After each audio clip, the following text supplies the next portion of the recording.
হিজরি সনের সূচনা হয়েছে রাসূল পাক সাল্লাল্লাহু আলাইহি ওয়াসাল্লামের হিজরত থেকে শুরু করে হিজরি সনের গণনার সূত্রপাত হয়েছে। এই হিজরি সন অত্যন্ত গুরুত্বপূর্ণ, কারণ প্রত্যেক জাতিরই একটা নিজস্ব সংস্কৃতি থাকে, একটা সভ্যতা থাকে, যার উপরে সে আত্মনির্ভরশীল হয়ে থাকে, যেই আদর্শের উপরে, যে সভ্যতার উপরে প্রত্যেকেই তার সন্তানকে পরিচালিত করে, তার ধর্মীয় কাজকর্ম সে করে থাকে।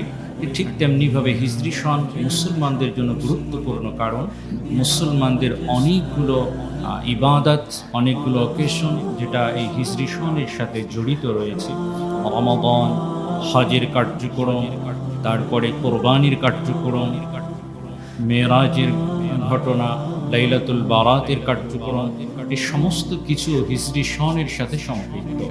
তাই হিজরি সনের খোঁজ খবর রাখা এবং হিসাব রাখা এটা মুসলমানদের জন্য ফরজে কিফায়া, অর্থাৎ কিছু সংখ্যক দায়িত্বশীলকে অবশ্যই হিজরি সন সম্পর্কে জানতে হবে। হিজরি সনের যে ইতিহাস বা সূচনা, সে ব্যাপারে আমরা ইতিহাস থেকে জানতে পারি। তারিখে তাবারির ভিতরে পাওয়া যায়, আন শাবি রাদিয়াল্লাহু তাআলা আনহু তিনি বর্ণনা করছেন, কাতাবা আবু মুসা আশআরী রাদিয়াল্লাহু তাআলা আনহু ইলা ওমর। আবু মুসা আশআরী রাদিয়াল্লাহু তাআলা আনহু তিনি একজন গভর্নর ছিলেন। তিনি ওমর রাদিয়াল্লাহু তাআলা আনহুর কাছে একটা চিঠি লিখলেন যে ইন্নাহু তা'তিনা মিনকা কুতুবুন লাইসা লাহা তারিখ। আমিরুল মুমিনিন, আপনি আমাদেরকে যে চিঠিগুলো প্রেরণ করেন সেই চিঠির ভিতরে কোনো তারিখ উল্লেখ থাকে না, যার কারণে এই চিঠিটা কত সনের বা কোন মাসের সেটা আমাদের জন্য নির্ণয় করাটা অত্যন্ত কঠিন হয়ে যায়। এই চিঠি যখন আবু মুসা আশআরী রাদিয়াল্লাহু তাআলা আনহু আমিরুল মুমিনিন হযরত ওমর রাদিয়াল্লাহু তাআলা আনহুর কাছে প্রেরণ করলেন, ওমর রাদিয়াল্লাহু তাআলা আনহু কি করলেন, ফাজামা উমরান নাস লিল মাশওয়ারা। ওমর রাদিয়াল্লাহু তাআলা আনহু উল্লেখযোগ্য সাহাবীদেরকে নিয়ে একটা পরামর্শ সভা করলেন।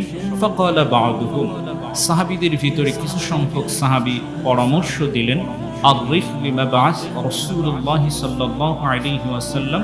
ওয়াকালা বা'দুহুম, কিছু সংখ্যক সাহাবী পরামর্শ দিলেন যে নবী মুহাম্মদ সাল্লাল্লাহু আলাইহি ওয়াসাল্লামের হিজরতের সময় থেকে নিয়ে আমরা একটা আরবি বর্ষপঞ্জিকা শুরু করতে পারি।